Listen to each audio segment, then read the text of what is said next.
नमस्कार, आप देख रहे हैं मनी सेंट्रल और मैं हूं आपके साथ विशाल शर्मा। केंद्र सरकार देश की इकॉनमी को मापने के पैमाने में बड़ा बदलाव करने जा रही है।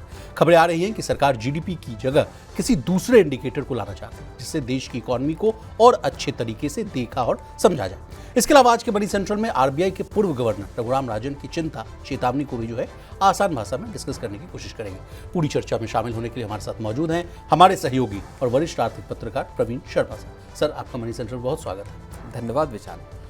अब तक देश की तरक्की को नापने का पैमाना जीडीपी था, लेकिन आने वाले सालों में ये बदल सकता है। क्या होगा बदलाव और कब से ये बदलाव देखने को मिलेगा, जानने की कोशिश करेंगे। इसके अलावा चर्चा करेंगे लोन टू डिपॉजिट रेशियो यानी एलडीआर की। खबरें आ रही हैं कि बैंकों का loan to deposit ratio record स्तर पर पहुंच चुका है।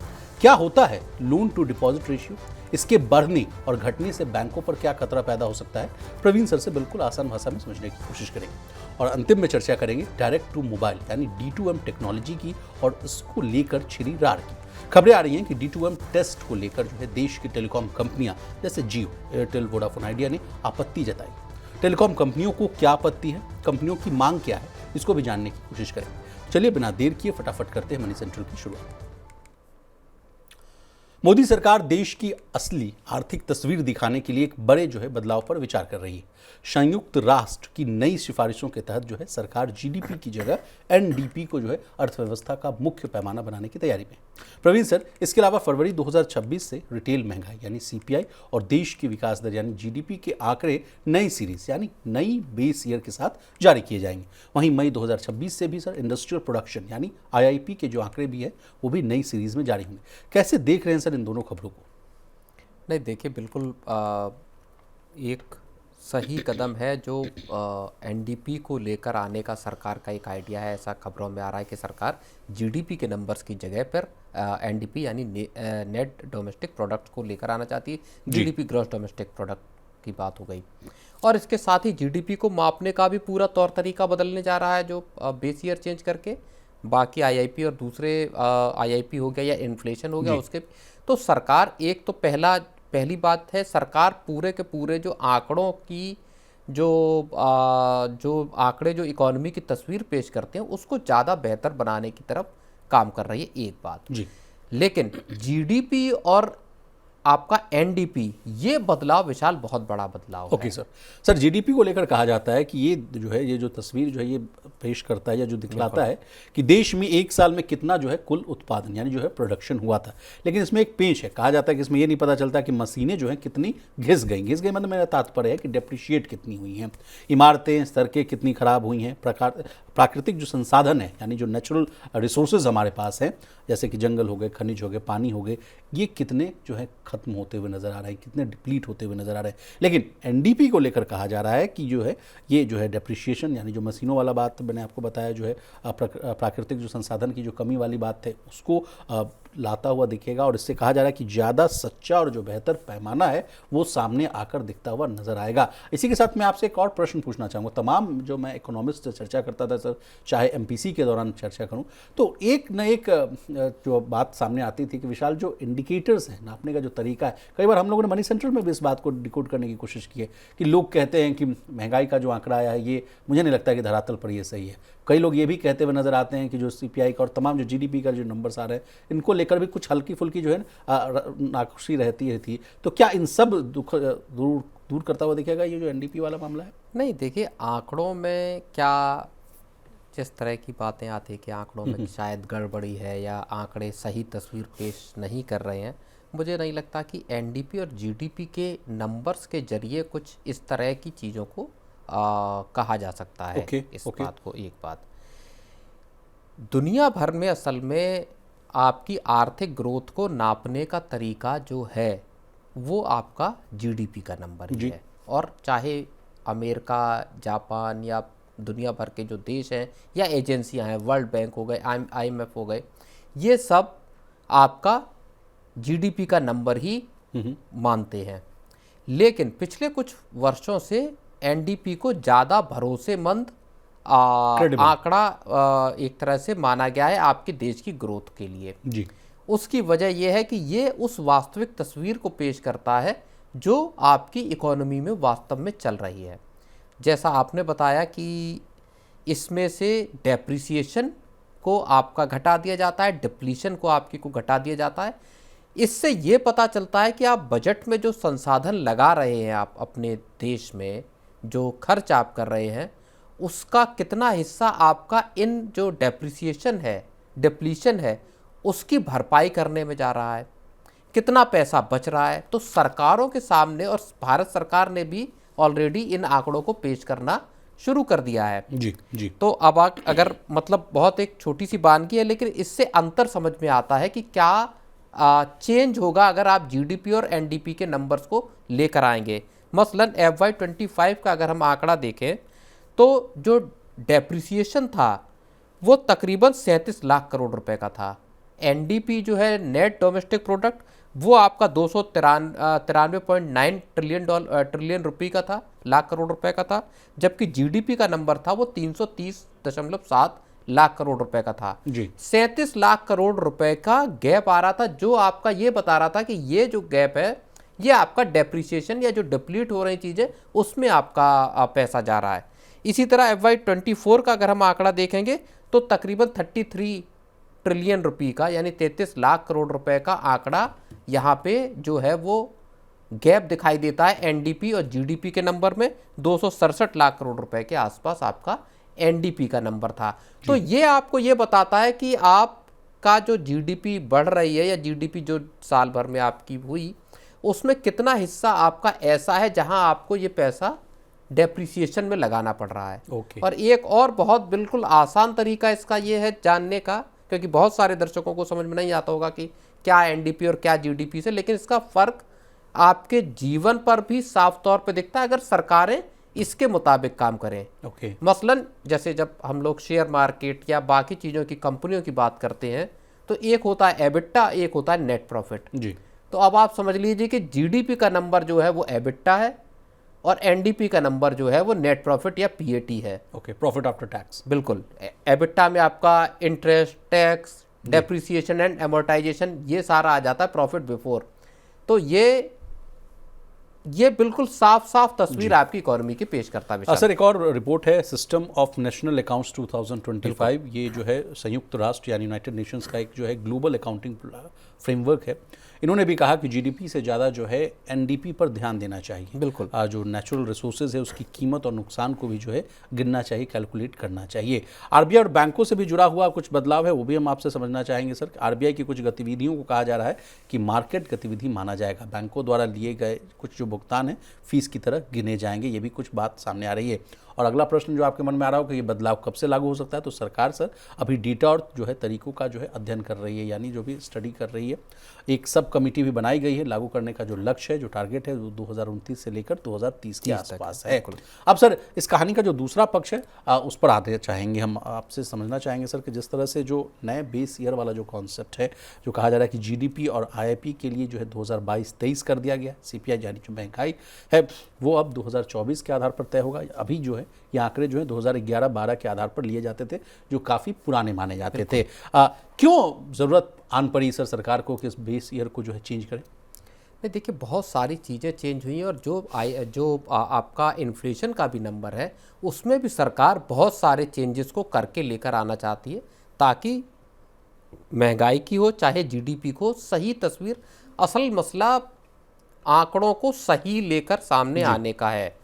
पुराने तरीके, ऑब्सोलीट तरीके जो जिनका अब ज़्यादा उपयोग नहीं है, जैसे देश में डिजिटल इकोनॉमी हो गई है, इकोनॉमी का स्वरूप बदला है, वो सब चीज़ें क्या आपकी जीडीपी कैप्चर कर पा रही है? आपका जो खाने पीने का खर्च या बाकी के जो खर्चे, एक्सपेंडिचर का भी पैटर्न बदला है, कंजम्पशन का पैटर्न बदला है, किस राज्य में किस तरह से कंजम्पशन का पैटर्न है, उन सबको जब समाहित किया जाएगा तो आपको ज़्यादा बेहतर इन्फ्लेशन के या जीडीपी के नंबर मिलेंगे। प्राथमिकताएं कुछ बदली हैं, ये भी मैं ऐड कर दूं। मोबाइल, इंटरनेट, ऑनलाइन जो सर्विसेज हैं वो बढ़ी है। इसके अलावा शिक्षा, स्वास्थ्य और मनोरंजन पर जो खर्च है, एंटरटेनमेंट पर, वो बढ़ता हुआ दिख रहा है।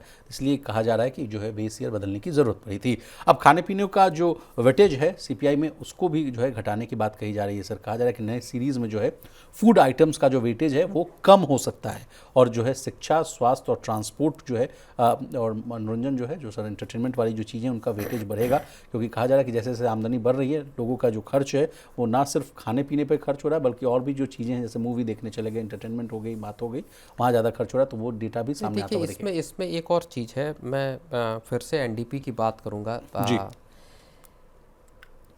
आरबीआई और सरकार कई बार इस बात की फिक्र जता चुके हैं कि राज्यों के खर्च जो है और राज्यों के फ्रीबीज पर खर्च जो है वो उनकी पूरी की पूरी इकोनॉमी को ख़राब करते हैं। जब आप एनडीपी से डेटा को लेकर आते हो तो आपको ये पता चलता है कि आप पेंशन पे, सब्सिडी पे या बाकी फ्रीबीज पे, सैलरी पे, इन पे कितना पैसा खर्च कर रहे हैं। और हमने हाल में ही मनी सेंट्रल में इस बात को डिस्कस किया था कि आखिर राज्यों के पास पैसा बचता कितना है कि वो डेवलपमेंटल वर्क पे पैसा खर्च करें। जी। एनडीपी को जब आप लेकर आएंगे और जब उसमें डेप्रिसिएशन का मतलब इस तरह के सारे खर्चों को हटाएंगे तो आपको ये सही पता चलेगा कि आपकी प्रायोरिटी किस तरह से अब आपको डिसाइड करनी है, कौन सी चीज़ें आपकी जेब पर भारी पड़ रही, कर्ज आपकी सरकार के खजाने पर किस तरह से वजन डाल रहे हैं। तो सरकार को अपने बजट, और बजट अब आ भी रहा है 1 फरवरी को, सरकार को अपने बजट की प्लानिंग करने में भी यहाँ से जी बहुत ज़्यादा मदद विशाल इससे मिलेगी। चलिए आगे बढ़ते हैं। देश की बैंकिंग व्यवस्था इस वक्त जो है एक अजीब दोराहे पर खड़ी है। एक तरफ लोग जमकर लोन ले रहे हैं, घर खरीदने से लेकर कार और पर्सनल ज़रूरतों के लिए जो है तो लोन ले ही रहे हैं, तो वही दूसरी तरफ बैंकों में जो पैसा जमा होने की जो रफ्तार है उतनी तेज नहीं है। नतीजा ये हुआ है कि बैंकों का लोन टू डिपॉजिट रेशियो यानी एलडीआर अब रिकॉर्ड ऊंचाई पर पहुंच गया। यानी बैंकों के पास, ना आसान भाषा में मैं आपको बता रहा हूँ, जितना पैसा जमा है यानी डिपॉजिट है उसका बड़ा हिस्सा पहले ही लोन में जा चुका है। यही वजह है कि अब बैंकिंग सिस्टम में जो है नकदी यानी कैश को लेकर जो है चिंता बढ़ने लगी है। प्रवीण सर, एक्सपर्ट्स चेतावनी भी देने लग रहे हैं कि अगर यही हाल रहा तो ना तो सिर्फ लोन सस्ते होने की उम्मीदों पर पानी फिर जाए, बल्कि बैंकों को जो है डिपॉजिट्स जुटाने के लिए जो है ब्याज दरें जो है बढ़ानी पड़ सकती है। बड़ा सवाल ये है सर कि क्या बढ़ता एलडीआर जो है आने वाले समय में आम कस्टमर्स की जेब पर जो है असर डालने वाला है? नहीं, बिल्कुल इसके असर जो है वो व्यापक हो सकते हैं। जिस तरह से आपके बैंकों के एडवांसेस का जो रेट है, ग्रोथ रेट है, और जो डिपॉजिट्स का ग्रोथ रेट है, उसमें एक गैप यहाँ पे दिखाई दे रहा है। तकरीबन 1-1.5% का अलग अलग बैंकों के हिसाब से अगर आप देखेंगे तो गैप यहाँ क्रेडिट जो है ऑफ टेक है उसकी जो ग्रोथ है और जो डिपॉजिट्स आ रहे हैं बैंकों के पास उसमें, और सारे बैंकों की ये बात है, चाहे प्राइवेट बैंक हो और सरकारी, चाहे सरकारी बैंक, हर जगह इस वक्त ये दिखाई दे रहा है। दिसंबर क्वार्टर के ये आंकड़े हैं जहाँ पे कि बैंकों की क्रेडिट ग्रोथ उनकी डिपॉजिट ग्रोथ से कहीं ज़्यादा है। ग्राहकों की जेब पर इसका सीधा असर पड़ना स्वाभाविक है और बैंकों के लिए भी ये एक रिस्की अफेयर साबित हो सकता है। 2 आंकड़े हैं सर, मैं ऑन स्क्रीन पढ़ना चाहूँगा। देखिए, एचडीएफसी बैंक की अगर स्थिति देखी जाए तो लोन ग्रोथ है 12% का, डिपॉजिट ग्रोथ है 11.5%। कुल लोन है इनके पास 28.44 लाख करोड़ का और कुल डिपॉजिट मात्र है 28.59 लाख करोड़ का। मतलब आप समझिए कि एचडीएफसी का जो एलडीआर है वो करीब 100% के करीब पहुंच गया। अगर किसी व्यक्ति को अचानक से कैश निकालना हो सर, भारी मात्रा में अगर निकालना हो, तो बैंकों के पास संकट खड़ा हो जाएगा। नहीं, बिल्कुल। और ओवरऑल अगर आप बैंकिंग सिस्टम को देखेंगे, इसमें प्राइवेट और निजी सरकारी दोनों बैंक हैं, तो दिसंबर जो क्वार्टर है इसमें जो आपका जो एलडीआर है वो 81% के ऑल टाइम हाई पे पहुंच गया है। तो ये सब बैंकों की तस्वीर एक सी दिखाता है। इससे ये पता चलता है, और हमने हाल के वक्त में कई बार इस तरह की स्टोरीज़ को किया है, कई बार इस मामले पे चर्चा की है कि बैंकों को मजबूरी में अपने डिपॉजिट रेट्स को बढ़ाना पड़ रहा है या उस लेवल पे स्थिर रखना पड़ रहा है जैसा उनका 1-1.25 साल पहले रेट हुआ करते थे। डिस्पाइट ऑफ कि आरबीआई ने जो रेपो रेट में जो जबरदस्त कटौती की, 125 बेसिस पॉइंट, 125 बीपीएस की कटौती हो गई है आपके रेपो रेट में, और उसके बावजूद बैंकों को कर्ज की दरें भी कम करनी पड़ी है, लेकिन जो डिपॉजिट रेट्स हैं उसको बैंकों को कम करने का मौका नहीं मिल रहा है, क्योंकि बैंकों को डिपॉजिट मोबिलाइज करने की ज़रूरत पड़ रही है और कर्ज लेने वालों की तादाद डिपॉजिट करने वालों की तादाद से ज़्यादा है। सर, कुछ और सरकारी बैंकों का भी हाल है, वो भी मैं बता दूं। बैंक ऑफ बड़ौदा की बात करी जाए तो लोन जो है 14.57% बढ़कर 13.44 लाख करोड़ पे है, डिपॉजिट 10.25% बढ़कर 15.47 लाख करोड़ पे है। तकरीबन 4% का गैप है जी। 400 बीपीएस का डिफरेंस यहाँ पे दिखाई देता है क्रेडिट और डिपॉजिट ग्रोथ के बीच। पीएनबी का भी हाल ऐसा ही है सर, डिपॉजिट 8.5% बढ़कर 16.6 लाख करोड़, लोन 11% बढ़कर 12.32 लाख करोड़ के आसपास। यूनियन बैंक डिपॉजिट सिर्फ 3.4% बढ़ा है। लोन ग्रोथ जो है 7.13% के आसपास बढ़ता हुआ दिख रहा है। अब प्राइवेट बैंकों की भी अगर तस्वीर मैं देख लूँ, एक तो HDFC का मैंने बताया, एक्सिस बैंक का मैं बता रहा हूँ, तो लोन 14.1%, डिपॉजिट जो है 15% के आसपास। कोटक महिंद्रा बैंक लोन जो 16%, डिपॉजिट 14.6%। यस बैंक का है जो डिपॉजिट लोन जो है ग्रोथ वो थोड़ी ज़्यादा है आसपास है सर। इंडसइंड बैंक के लिए तो लोन और डिपॉजिट दोनों में जो है गिरावट देखने को मिल रही है sir. Sir repo rate cut का असर क्यों अटक सकता है, ये मैं आपसे जानना चाहूँगा, क्योंकि इसमें मैक्वारी कैपिटल की एक रिपोर्ट है, कहा जा रहा है कि जब सिस्टम का LDR जो है 81% के आसपास है, 81% से अगर ऊपर है, तो अगर यही हाल रहा तो बैंक डिपॉजिट्स जो है उनको तो अपने बैंक डिपॉजिट पर तो ब्याज बढ़ाना ही पड़ेगा, लेकिन RBI की जो रेट कट वाला जो फ़ायदा है वो कस्टमर्स को नहीं मिलता हुआ दिखेगा। तो ये थोड़ी चिंताजनक बात है, या इसको आप कैसे देख रहे हैं? बिल्कुल चिंताजनक बात है। और RBI तो चीख कर कहता रहता है कि उसको पास ऑन करिए। नहीं, RBI ने कहा भी और बैंकों ने इसको पास ऑन किया भी। लोन की रेट्स को ट्रांसमिट किया पिछले, अगर आप पिछले साल जो रेट कट हुए उसका फ़ायदा। लेकिन हुआ यह है कि उस अनुपात में डिपॉजिट्स के रेट घटे नहीं। अभी भी अगर आप देखेंगे तो 7-7.5% का आपको डिपॉजिट पे रेट मिल रहा है। सीनियर सिटीजन्स के लिए देखें तो आप आसानी से, तकरीबन यही रेट है होम लोन का, जो सबसे सस्ता हो वो है उसका। इसके अलावा क्या है कि जो रिस्क फैक्टर कहाँ से शुरुआत हो रही है, एक तो बैंकों के पास पूंजी कम है, बैंक जब पूंजी उठाएंगे तो ज़्यादा ब्याज पे पूंजी उठाएंगे जी, ज़्यादा ब्याज देना पड़ेगा। एक समस्या यहाँ है। दूसरी समस्या ये है कि लोग ज़्यादा कर्ज ले रहे हैं, इसमें एक बड़ा हिस्सा अनसिक्योर्ड कर्जों का भी है। हम लोगों ने कुछ दिन पहले डिस्कस किया था कि अनसिक्योर्ड लोन जो है रिटेल लोन में तकरीबन 53% हिस्सेदारी उनकी इस वक्त है, और वहाँ पे स्लिपेज का बहुत बड़ा खतरा है। तो जब लोग अनसिक्योर्ड लोन ले रहे हैं, पर्सनल लोन ले रहे हैं, क्रेडिट कार्ड से पैसा खर्च कर रहे हैं, तो यहाँ पे स्लिपेज के चांसेस बनेंगे। बैंकों के लिए यहाँ पे फिर मुश्किल पैदा हो सकती है। एक सवाल मेरे मन में ये आ रहा है कि जब बैंकों को ये सब वास्तु स्थिति पता होती है, तो बैंक्स क्यों इतनी हड़बड़ाहट में या इतने जो ताबड़तोड़ लोन जो है वो क्यों बांट रहे हैं? नहीं, तो असल में बैंकों की कमाई भी तो लोन से ही है जी। बैंकों की असली इनकम लाना सर, बैंकों की असली इनकम क्रेडिट से ही तो है। कर्ज से जो ब्याज मिल रहा है वही इंटरेस्ट इनकम बैंकों की मुख्य कमाई है, NII। अब बैंक अगर कर्ज बांटना कम कर दें या कर्ज देना कम कर दें, तो जो बात सरकार भी चाहती है कि भाई किसी तरह आप ज़्यादा कर्ज बांटिए ताकि इकोनॉमिक एक्टिविटीज़ बढ़े, लोग खर्च करें, फिर वो पैसा सिस्टम में घूम के आए। समस्या इस बात में नहीं है कि बैंक कर्ज बांट रहे हैं, समस्या इस बात में है कि उस अनुपात में बैंकों के पास दरअसल डिपॉजिट नहीं आ रहा है, ताकि वो अपने उस क्रेडिट ऑफटेक को फंड कर सकें। बैंक भी ऊंचे कर्ज पे ले रहे हैं, बैंक फिर जब बांटेंगे तो वो भी महंगे ब्याज पे बांटेंगे। जब बैंक महंगे ब्याज पे बांटेंगे तो लोगों के डिफ़ॉल्ट करने का खतरा पड़ेगा। और दुनिया भर में जिस तरह के अनसर्टेन माहौल इस वक्त है, लोगों की नौकरियां गई या लोग EMI चुकाने में नाकाम हुए, तो वहाँ पे फिर डिफ़ॉल्ट बनेंगे, वहाँ पे फिर बैंकों के NPS का जो है वो बिल्डअप दिखाई दे सकता है बेचारा जी। चलिए आगे बढ़ते हैं। जरा सोचिए आपके फ़ोन पर फिल्म चल रही हो, क्रिकेट का लाइव मैच दिख रहा है और TV शो जो है बिना रुके स्ट्रीम हो रहा है, लेकिन इंटरनेट बिल्कुल नहीं है, ना डेटा पैक है ना वाईफाई, फिर भी सब कुछ चल रहा है। ये कोई देखिए इमेजिनेशन नहीं है, बल्कि भारत में जल्द आने वाली एक नई टेक्नोलॉजी की रियलिटी है, जिसका नाम है डायरेक्ट टू मोबाइल यानी D2M।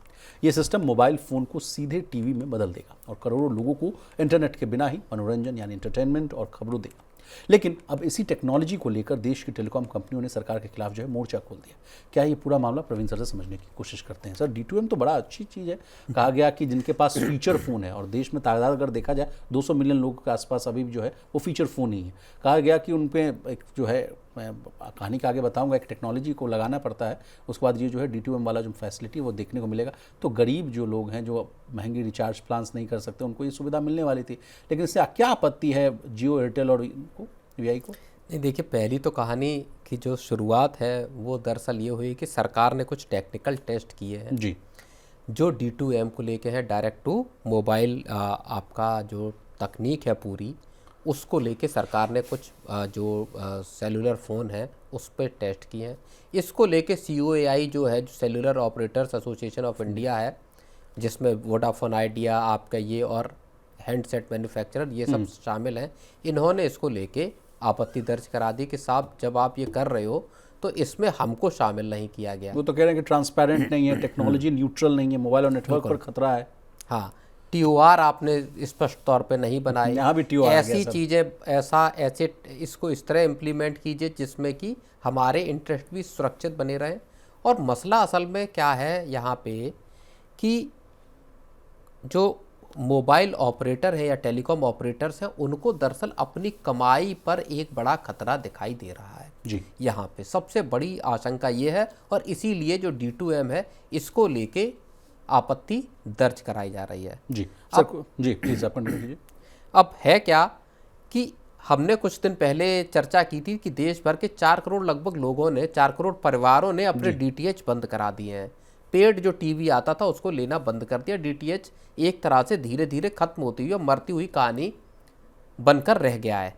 उसकी अगली कड़ी की चीज़ जो है वो D2M है, यानी सीधे आपके मोबाइल पर अब टीवी चलेगा। अब आप जो चैनल आप टीवी पे देखते थे D2H के जरिए, ब्रॉडकास्ट चैनल या बाकी का कंटेंट, वो सब अब आप मोबाइल पर स्मार्टफोन पर देख पाएंगे। लोगों को इसके लिए किसी डेटा की ज़रूरत नहीं होगी। सीधा आपको जो आपको ये मिल रहा है, सिग्नल मिल रहे हैं, उसके जरिए आप सीधा उसको देख पाएंगे। तो एक तरह का हड़कंप हलचल वाला मामला है। आम लोगों के लिए इसमें बहुत फ़ायदे की बात है कि उनको टीवी की ज़रूरत नहीं है, ना DTH की ज़रूरत है। आप अपने मोबाइल पर जब चाहे कंटेंट को देख सकते हैं। जी सर, एक और बात सामने आ रही है कि मोबाइल और नेटवर्क पर खतरा होने की बात कही जा रही है। D2M से जो स्पेक्ट्रम इंटरफेस हो सकता है, यानी मोबाइल नेटवर्क की जो क्वालिटी वो बिगड़ सकती है, ऐसा भी तर्क दिया जा रहा है। 4G और 5G जो है प्लानिंग पर भी असर पड़ सकता है, ऐसी बातें करी जा रही है। नहीं, तो उसमें तो अब चीज़ ये है कि सरकार इन्हीं चीज़ों के लिए तो टेस्ट करा रही है, किस तरह से एक फुल प्रूफ टेक्नोलॉजी को लाया जा सकता है जिससे कि आम लोग इस फैसिलिटी, और सरकार इसमें सिर्फ और सिर्फ मामला टीवी चैनल देखने का नहीं है, इसमें मामला इस बात का है कि देश में अगर कभी कोई आपात स्थिति आती है तो सरकार एक साथ मैसेज, एक साथ आपके साथ कम्युनिकेट कैसे करेगी। हर मोबाइल फ़ोन तक आपको किस तरह जानकारी देगी कि भाई अगर कहीं आपदा है तो आप किस तरह से उससे अपना बचाव करें। जी तो ये सारे ब्रॉडकास्ट गवर्नमेंट भी कर सकती है, आपको किसी भी तरह का अलर्ट या चेतावनी यहाँ पे आपको दे सकती है। तो सरकार तो पूरी तकनीक उसको चेक करेगी। मोबाइल कंपनियों को लग रहा है कि उनका तो सब डेटा बिकना बंद हो जाएगा। पूरा का पूरा देश इस वक्त जो है वो डेटा कंज्यूम कर रहा है, OTT भी देख रहा है और बाकी के कंटेंट भी देख रहा है, तो उसमें डेटा का यूज़ हो रहा है। जब लोग डेटा का यूज़ ही नहीं करेंगे तो प्लेन वनीला प्लान लेंगे या बहुत कम डेटा वाला प्लान लेंगे, या बैक टू द बेसिक्स चले जाएंगे। फिर कंपनियों की समस्या यही है। टेलीकॉम कंपनियों की 80% जो कमाई है वो डेटा से ही होती है। प्रवीण सर ने कहा अगर वीडियो बिना डेटा के दिखने लगेगा तो उनकी कमाई जो है स्वाभाविक रूप से घटने लगेगी। लेकिन एक और तर्क आ रहा है प्रवीण सर कि मोबाइल महंगे हो सकते हैं, ये भी बात सामने आ रही है। D2M सपोर्ट करने के लिए जो है फ़ोन में एक नया हार्डवेयर लगाना पड़ सकता है, जिसकी कीमत जो है हर मोबाइल की जो है 2 से 2.5 हज़ार या कम, कुछ रिपोर्ट्स में तो 3 हज़ार तक कही जा रही है बात, वो महंगी हो सकती है। तो महंगे मोबाइल फ़ोन के दौर से हम लोग को गुजरना पड़ सकता है। नहीं, लेकिन अब 5-6 हज़ार का तो स्मार्टफोन अभी भी आ ही जाता है। 6-6.5 हज़ार रुपये की मुझे लगता है कि कीमत से मोबाइल फ़ोन, स्मार्टफोन स्टार्ट हो जाते हैं। अगर 1,000-1,500, और अभी इनिशियली ये कॉस्ट ज़्यादा होगी, बाद में तो ये कॉस्ट भी कम हो जाएगी। तो कुछ वक्त बाद अगर कॉस्ट इन फ़ोन्स के बराबर आ जाती है तो कस्टमर्स का, यहाँ पे जो आम आदमी है उसका फ़ायदा ज़्यादा दिखाई देता है। जी, अब जाते जाते D2M क्या है और क्यों खास है ये जान लीजिए। देखिए, डायरेक्ट टू मोबाइल एक ऐसी टेक्निक है जो मोबाइल फ़ोन पर सीधे सैटेलाइट और ब्रॉडकास्ट जो है वो टावर से सिग्नल भेजती है। यानी आपको जो है वीडियो देखने के लिए ना मोबाइल डेटा चाहिए होगा, ना ही वाईफाई। ये टेक्निक जो है खासतौर पर उन इलाकों के लिए ना ही DTH की ज़रूरत है इसमें। एग्जैक्टली सर, फ़ायदेमंद होगी। जहाँ नेटवर्क वीक रहता है या जो इंटरनेट महंगा है वहाँ जो है ये बड़ा अच्छा सा चलता हुआ दिखेगा सर। चलिए सर आगे बढ़ते हैं। आर्टिफिशियल इंटेलिजेंस यानी AI को लेकर दुनिया की सबसे बड़ी टेक कंपनियां अरबों खरबों रुपए जो है, डॉलर जो कहिए, वो झोंक रही है। गूगल, OpenAI, मेटा जैसी जो है दिग्गज कंपनियों के बीच एक दूसरे से आगे निकलने की होड़ मची हुई है। हर कोई चाहता है कि वो AI की जो है दुनिया का सबसे बड़ा खिलाड़ी बने। लेकिन इसी रेस पर जो है RBI के पूर्व गवर्नर रघुराम राजन ने बड़ा सवाल उठा दिया है। उनका कहना है कि AI में हो रहा भारी निवेश यानी इन्वेस्टमेंट जो है मोनोपोली की जो है उम्मीद में किया जा रहा है कि मेरा वर्चस्व रहेगा, जबकि हकीकत ये है कि मुनाफा कैसे होगा ये किसी को पता नहीं। प्रवीण सर, AI बूम निवेशकों के लिए सच में सोने की खान साबित होगा या फिर उम्मीदों पर पानी फिर जाएगा? नहीं, रघुराम राजन साहब तो बड़ी चेतावनी दे ही रहे हैं कि साहब पैसा लगा तो रहे हो, लेकिन इसकी निकासी कहाँ से होगी, इससे रिटर्न कहाँ से आएगा, ये इसका किसी को अंदाज़ा है या नहीं। इतना बल्क में और पूरी दुनिया में अलग अलग कंपनियां हर देश में कंपनियां भारी भरकम इन्वेस्टमेंट कर रही हैं, इनको इंटीग्रेट कर रही हैं अपने सिस्टम्स के साथ, तो कमाई होगी कहाँ से, ये एक बड़ा उनको चिंता दिखाई दे रही है। लेकिन मुझे लगता है कि एआई से कंपनियां कमाई भी कर रही हैं। ओके। ऐसा नहीं है कि एआई जो लेकिन वो आ कह रहा रहे है, हैं सर कि एआई, मान लीजिए एक कंपनी जो है एक चीज़ विकसित कर रही है, एक चीज़ डेवलप कर रही है, एक टेक्नोलॉजी डेवलप कर रही है, लेकिन उसी को बदलते हुए दूसरी जो कंपनी है वो आके बना दे रही है, तो वो उसको आउटपेस कर दे रही है, फिर लोग उस पर जाने लग जाने हैं, तो उसकी जो ड्यूरेबिलिटी की बात पर वो शंका देखिए टेक्नोलॉजी तो कांस्टेंट नहीं रहेगी भाई, वो तो कांस्टेंट है नहीं। टेक्नोलॉजी तो जैसे जैसे बदलेगी, जैसे जैसे रिफाइन होगी, उसमें नई चीज़ें आएंगी। आप चाहे टीवी का दौर देख लीजिए, अभी हम टीवी की बात कर रहे थे, तो कितनी दुनिया बदल गई है। आप कभी एंटीना थे, कभी फिर डीटीएच आया, अब ओटीटी आ गए हैं और वाईफाई से टीवी चलने लगी या चैनल देखने लगे लोग। तो पूरी दुनिया टेक्नोलॉजी के आधार पर, तो टेक्नोलॉजी में बदलाव और सहूलियत के हिसाब से हो ही रहा है। लेकिन मैं एक बड़ी चीज़ आपको गौर कराना चाहूँगा। Please sir. दूसरी तिमाही में इसी साल की जो मौजूदा फिस्कल की, उसमें HCL टेक ने जब अपने रिजल्ट पेश किए थे, संभवतः अगर मैं सही से याद कर रहा हूँ, तो HCL टेक ने अपनी कमाई एक हिस्सा दिखाया था कि उनको वो AI से कमाई हुई है, एक सर्टेन हिस्सा। तो ऐसा नहीं है कि AI को जो डिप्लॉय कर रही कंपनियां उनको कमाई नहीं हुई है। सर्टेन सेक्टर्स में अच्छा खासा काम AI के जरिए अब हो रहा है। आप बहुत सारे सेक्टर्स को देख लीजिए जहां बहुत सारी चीज़ें AI पे डिपेंडेंट हैं जी। फिर चाहे आप इलेक्ट्रॉनिक्स को देख लीजिए, चाहे आप जो पूरा का पूरा वॉरफेयर का अगर आप देख लीजिए, आर्टिफिशियल इंटेलिजेंस के जरिए ड्रोन्स को देख लीजिए, पूरी की पूरी टेक्नोलॉजी में अब AI को इंटीग्रेट करने की कोशिशें दुनिया भर में हैं।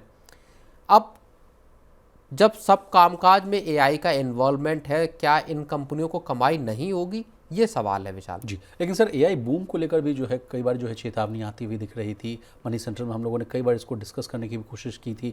US मार्केट्स को भी लेकर उदाहरण दिया गया था कि वहाँ के जो मार्केट में जो यूफोरिया देखने को आपको मिल रहा है, all because of the AI shares, related shares. Sir उस पर भी कोई चिंता वाली बात है, अगर उसको आप दोहराना चाहें? नहीं, देखिए अभी तो फिलहाल मुझे नहीं लगता कि ऐसा कोई, अभी चूंकि टेक्नोलॉजी सेटल ही नहीं हुई पूरी तरह से, पूरी दुनिया AI पे आई नहीं। जिस तरह से दुनिया को कंप्यूटर में आने में बरसों लग गए थे, भारत में अभी तक भी बहुत सारे दफ्तरों में कंप्यूटर शायद नहीं होंगे। उनको लेकर आने में, उनको लगाने में, उसमें ट्रेन करने में लोगों को बरसों का टाइम लग गया। तो AI के जरिए होने वाले बदलाव भी उतने ही रेडिकल या उतने ही बड़े स्तर के हैं जी। इसमें वक्त लगेगा, टेक्नोलॉजी को सेटल होने में वक्त लगेगा, लेकिन ये लंबा रास्ता है। अब आप सोचें कि अगले 2-3 साल में ही सब कुछ डस्ट सेटल हो जाएगी, जो बूम है वो बस्ट हो जाएगा। मुझे लगता है ये चीज़ें इतनी सिंपल रहने वाली नहीं है। अगले कुछ दशकों तक AI पूरे के पूरी जो मानवीय जीवन है उसको बदलने का काम कर सर, सकती एक लास्ट में ओरेकल का भी उन्होंने उदाहरण दिया था, उसको भी हम समझने की कोशिश करेंगे। उन्होंने कहा कि जिस ओरेकल को देख लीजिए, AI इंफ्रास्ट्रक्चर में उन्होंने बड़ा निवेश किया था, लेकिन जब कंपनी की कमाई उम्मीद से कमज़ोर रही तो देखिए शेयर धराम हो गए। इससे साफ पता चलता है कि AI में निवेश का फ़ायदा तुरंत नहीं बल्कि लंबे समय में दिख सकता है। तो जो अगर लोग समझ रहे हैं कि AI रिलेटेड अगर हम स्टॉक्स में पैसा लगा देंगे या तुरंत पैसा हम बना लेंगे या निवेश कर लेंगे, कोई अगर स्टार्टअप एंटरप्रेन्योर अगर सोच रहे हैं, तो वैसा नहीं, इसमें जो है लंबी अवधि में पैसा बनता है। वही बात मैं कह रहा हूँ, लंबा वक्त में ये टेक्नोलॉजी सेटल होगी, तब तक इसमें चर्निंग भी आएगी, तब तक नए नए डेवलपमेंट भी होंगे। एक बार जब जैसे सॉफ्टवेयर जो थे बहुत सारे, आप जब कंप्यूटर को चलाते थे बहुत सारी चीज़ें आई, उसके बाद सारा पूरा का पूरा सेटअप एक स्थापित हुआ जी। कि इस तरह से चीज़ें चलेंगी अब, या इंटरनेट का या बाकी का मामला है। तो वो पूरा का पूरा बदलाव होगा अगले 10-15 साल में, उसके बाद कहीं चीज़ें सेटल होती हुई आपको दिखाई देंगी। जी। चलिए सर, प्रवीण सर आपका बहुत शुक्रिया, आपने कीमती समय निकाला, तमाम विषय को बहुत ही आसान भाषा में विस्तार से समझाने की कोशिश की। तो आज के मनी सेंट्रल में बस इतना ही। इसी तरह देश, दुनिया और बिजनेस जगत से जुड़ी तमाम ताज़ा तरीन खबरों के लिए बने रहिए हमारे साथ और देखते रहिए मनी 9।